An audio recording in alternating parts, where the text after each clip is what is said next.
Bom dia. O nosso seminário vai ser sobre a influência do iluminismo na Sinfonia número 3, Heróica de Beethoven. E para começar a dar um pouco do contexto da época, eu gostaria de começar citando algumas mudanças que o Harari cita no livro dele sobre essa questão do pensamento pré-humanista e pós-humanista, né? Após todo o movimento de valorização dos sentimentos humanos, em contraste com a sociedade que até então não valorizava do mesmo jeito.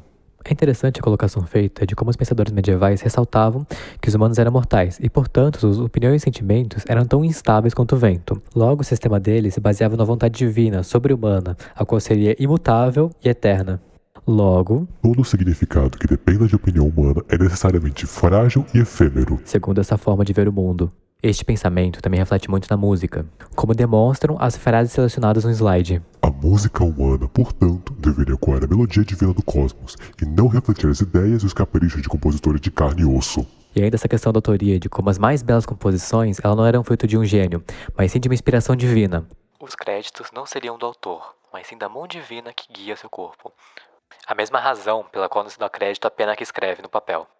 Então seriam os gostos humanos que teriam de se adaptar às vontades divinas. E isso mudaria completamente na estética humanista, na qual a beleza estará nos olhos do observador. Criado por uma voz interior, e não mais seguindo o ritmo das estrelas e dos anjos. Segundo Harari, nenhuma outra cultura dá tanta importância às experiências humanas e sentimentos quanto essa visão humanista que se desenvolve com o iluminismo e com esse antropocentrismo. Então, enquanto a maioria das narrativas pré-modernas se concentravam nos eventos e ações exteriores, a partir desse período, vou começar a focar muito mais nos sentimentos e na experiência humana. Mais adiante, o Harari vai comentar de como a própria ideia de democracia é uma ideia iluminista, porque ao invés de você considerar, escolher os governantes com base em valores sobre-humanos, em questão divina, de entidades e tudo mais, você vai escolher eles com base na vontade das pessoas, da valorização da racionalidade no lugar do divino. E esse foi um pouco do contexto sobre as mudanças de pensamento que estavam ocorrendo na época. De forma bem simplificada e breve, na época de Beethoven. E agora, tratando mais especificamente do contexto em Viena. Capital do Império Austro-Húngaro entre 1867 e 1918, Viena teve forte influência do barroco na arquitetura e se tornou o reduto da música clássica, ocupando a importante posição de centro cultural da Europa. Viena tem suas raízes ligadas às civilizações celtas e romanas, primeiros povos a ocuparem a região, sendo chamada pelos romanos de Vindobona. Durante a dinastia de Babenberg, a cidade teve um papel importante nas cruzadas, mas foi a partir da dinastia de Habsburgo que se deu o rico desenvolvimento da região, florescendo cultural e economicamente. A partir de Rodolfo de Habsburgo, sua família passou a assumir o controle da cidade, permanecendo assim entre 1278 e 1918, ou seja, 6 séculos. O fim das guerras napoleônicas deixou abaladas as grandes potências da Europa. A julgar pela destruição que havia ocorrido em todo o continente, parecia aos poderes constituídos que o iluminismo havia libertado o povo para levá-lo ao desastre. Então várias nações europeias se reuniram em um congresso em Viena para tentar colocar a Europa no caminho certo novamente. Por certo, deve-se entender que eles queriam voltar aos velhos tempos em que reis, rainhas e nobres comandavam a estrutura social. Esse novo anseio pelo passado invadiu o continente. O romantismo surgiu nessa época, olhando para trás, na imaginada Idade de Ouro dos tempos medievais. A Grã-Bretanha foi a grande vitoriosa com a derrota de Napoleão Bonaparte. Uma vez concluída a dominação das potências adversárias, os britânicos impulsionaram seu desenvolvimento industrial e partiram para conquistar novos territórios coloniais. Assim, a Áustria, junto à Grã-Bretanha, levanta-se após o conflito como uma grande potência europeia. Para solucionar o problema das ocupações ocorridas durante o Império Napoleônico, entre 1815 e 1822, surgiu uma ordem baseada na cooperação de Estados, modelo que aparecia pela primeira vez na história.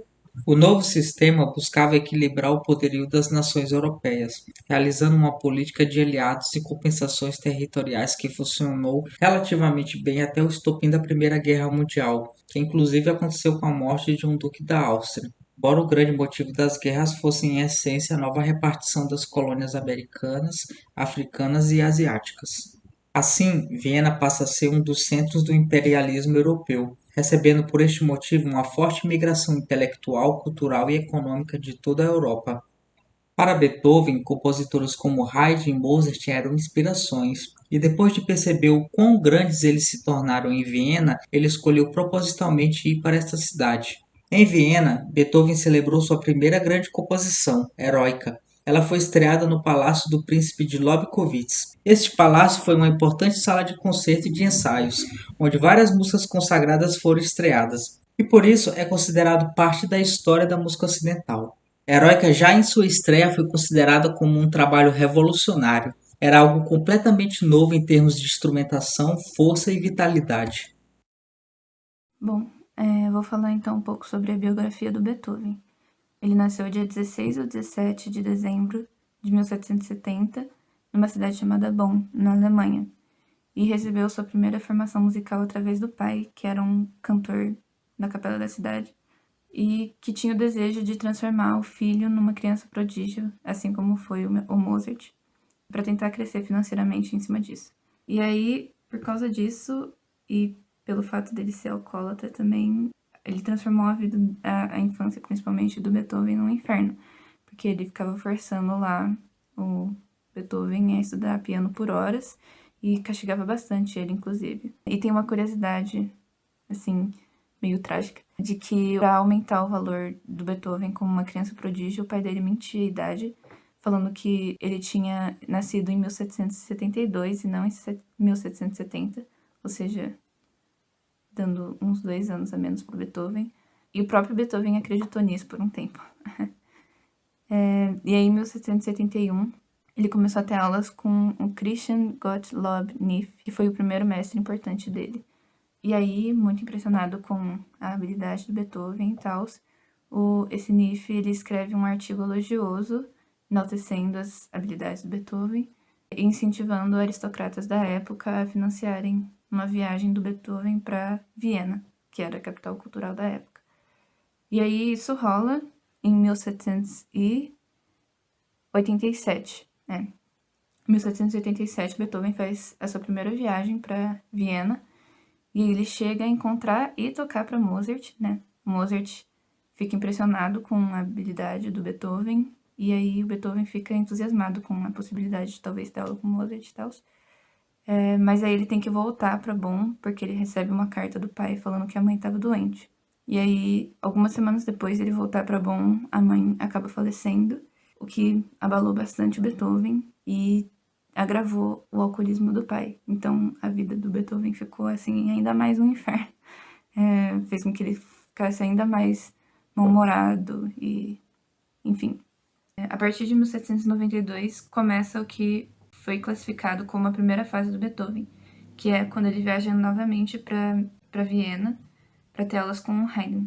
Groth e Palise, que eles descrevem essa fase dele como uma fase em que ele assimila a linguagem musical do seu tempo e vai descobrindo pouco a pouco a sua própria voz. Então é nesse período que o Beethoven começa a ter notoriedade por toda a Europa, e aí, por causa disso, ele consegue o patrocínio, o financiamento de vários mecenas. E uma curiosidade interessante que tem é que o Beethoven era uma pessoa meio difícil, ele tinha uma personalidade muito forte, e ele exigia muita independência. Então, ele não permitia que os mecenas ficassem impondo condições sobre ele. E aí, por causa disso, ele conseguia compor mais livremente. Então, foi nesse período que ele compôs os 6 quartetos de cordas Opus 18, as 10 primeiras sonatas de piano e as 2 primeiras sinfonias dele. E a partir de 1796, começa a se manifestar a surdez, que depois, ao longo do tempo, foi se desenvolvendo cada vez mais.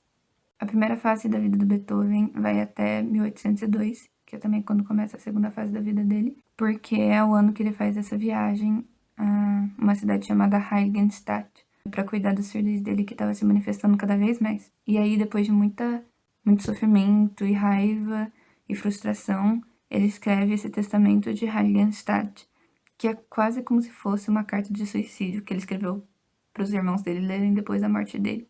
Aí do lado eu coloquei uma passagem dessa carta, que está escrito: que humilhação para mim quando alguém ao meu lado ouvia uma flauta ao longe e eu não ouvia nada, ou alguém ouvia um pastor a cantar e de novo eu nada ouvia.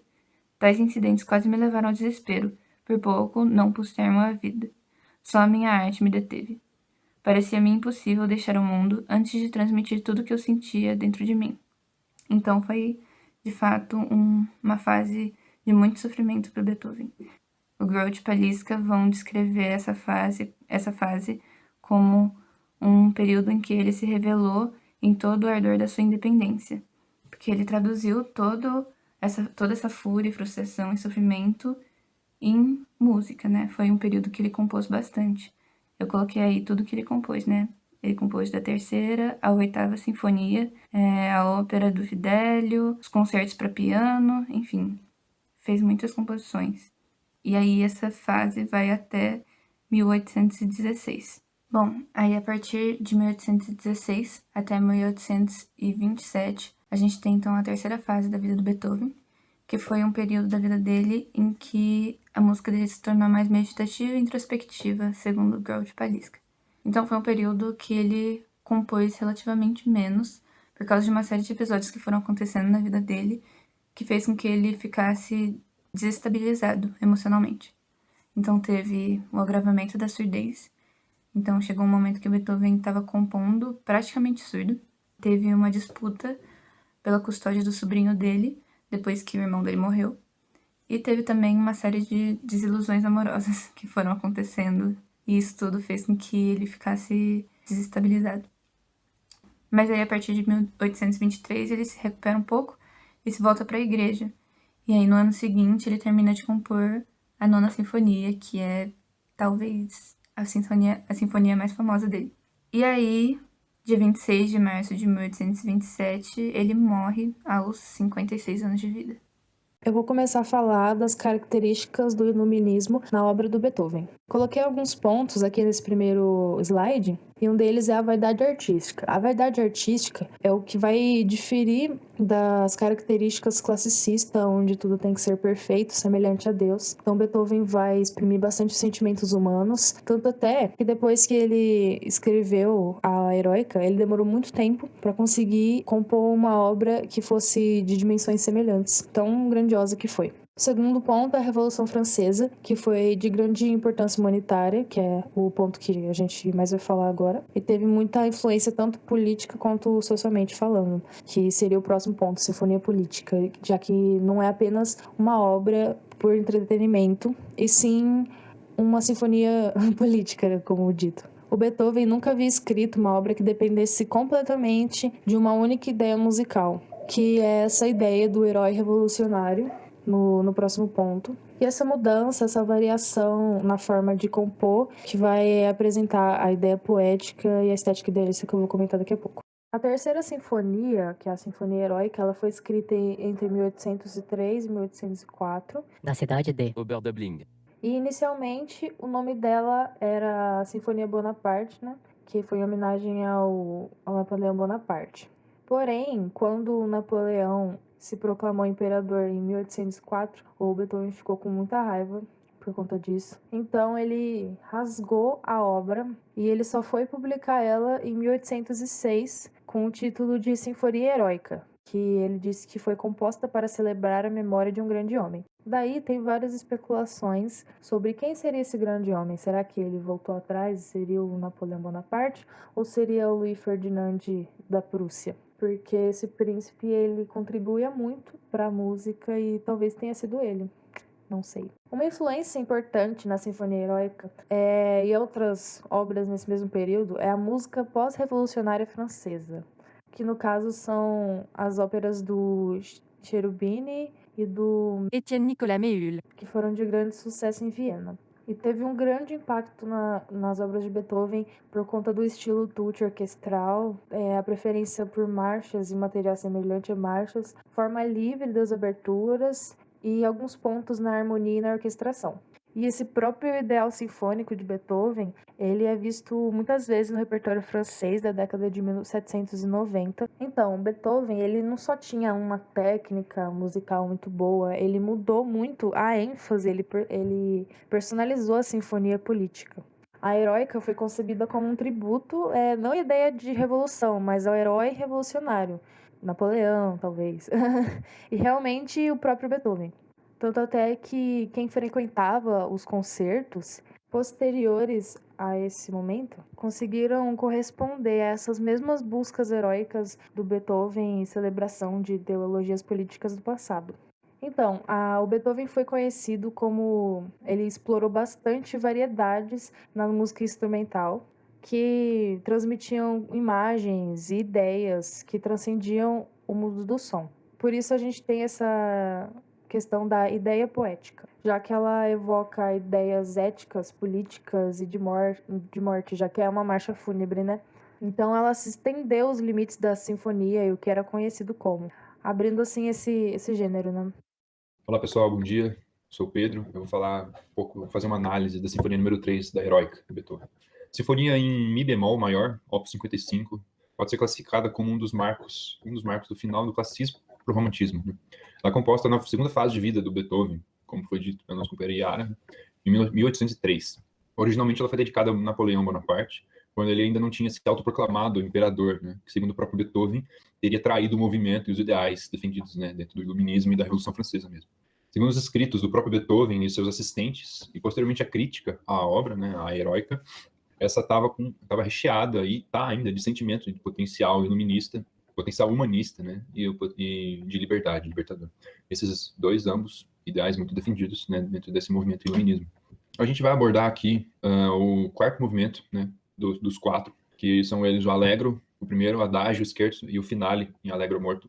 A gente vai abordar esse quarto movimento porque, particularmente, eu achei que ele traduziu melhormente esse teor grandioso e potencial humanista e até épico, assim, com foco nos primeiros momentos dele, que ele é bem longo, né? Os focos na apresentação e dos temas e variações iniciais e da primeira fuga, certo? Então, ele começa com essas semicolcheias, né, em um tutti nas cordas, em quase homofônico de semicolcheias, que leva a um fortíssimo, grandioso, delimitando a primeira frase, né, no próximo slide. Logo em seguida, as cordas em pizzicato, contrastando imensamente, iniciam um tema central e inicial, pelo qual ele vai depois variar quase que infinitamente, assim, ao longo da peça, né? Então vamos ouvir um pouquinho aqui.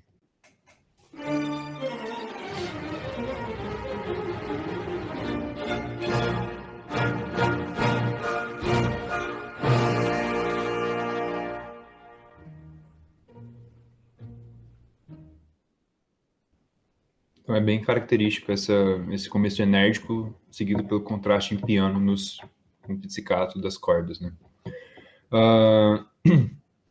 Depois aqui dá para ver outros lugares em que ele usou esse tema inicial. Vamos pôr aqui. Um pouquinho do começo.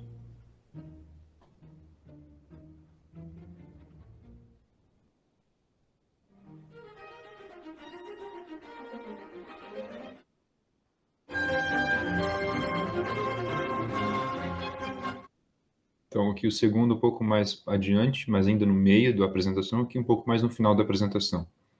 Aqui, um pouco perto, depois, né, pós realmente lá no final da apresentação, onde ele transpôs, né, o tema central e inicial aqui nas flautas, acompanhados do fagote e do primeiro violino.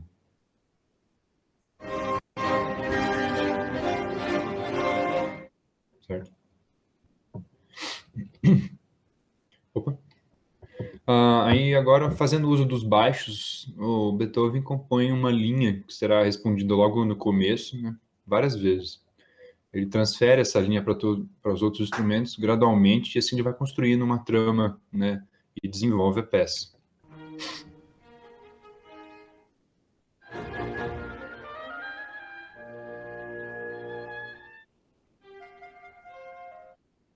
A mesma linha em cada instrumento.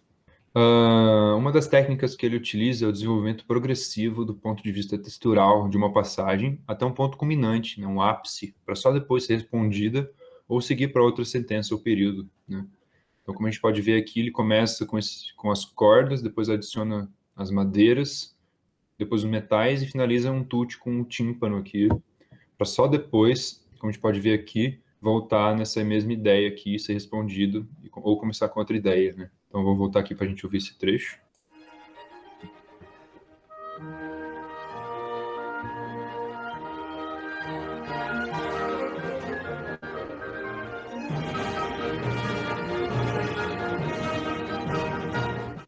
Ele discorre um pouquinho nessa ideia até chegar nesse final aqui, em que vai dar para ver essa brincadeira aqui de chegar até o ápice para depois só continuar, né?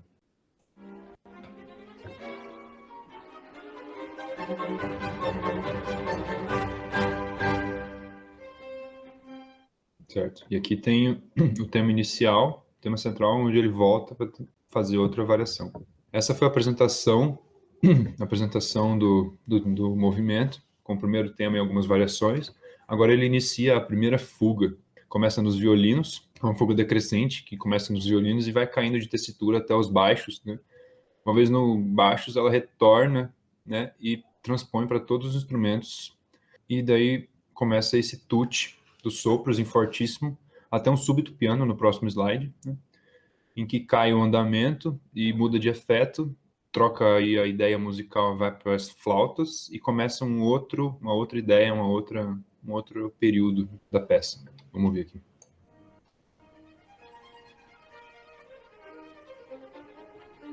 Naturalmente ele vai dissecando, né, as peças e as partes e transpondo para os outros instrumentos.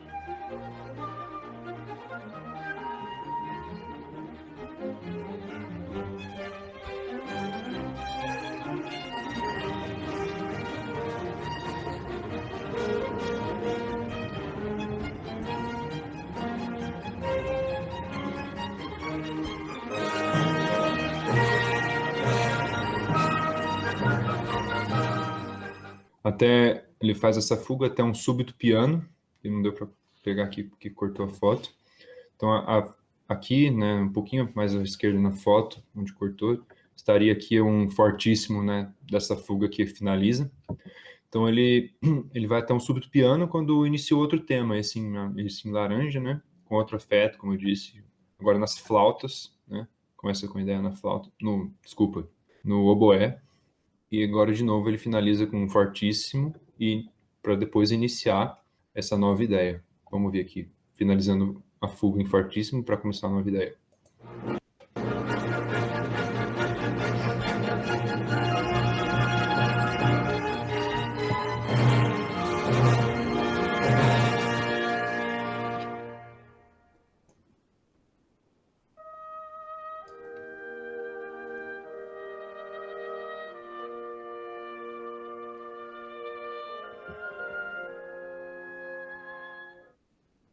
Então ele finaliza, né, essa primeira apresentação do movimento com a introdução, o tema inicial com suas variações e a primeira fuga, né, continuando a composição com esse novo tema, com as variações temáticas e a outra fuga, né, esse movimento é composto por duas fugas e vários temas e variações. Como tem muito mais muito mais partitura, muito mais movimento, hein? Não vai caber nesse vídeo, mas esse foi o início. Obrigado. Este foi nosso seminário. Muito obrigado pela atenção. E aqui estão algumas das fontes que utilizamos neste trabalho.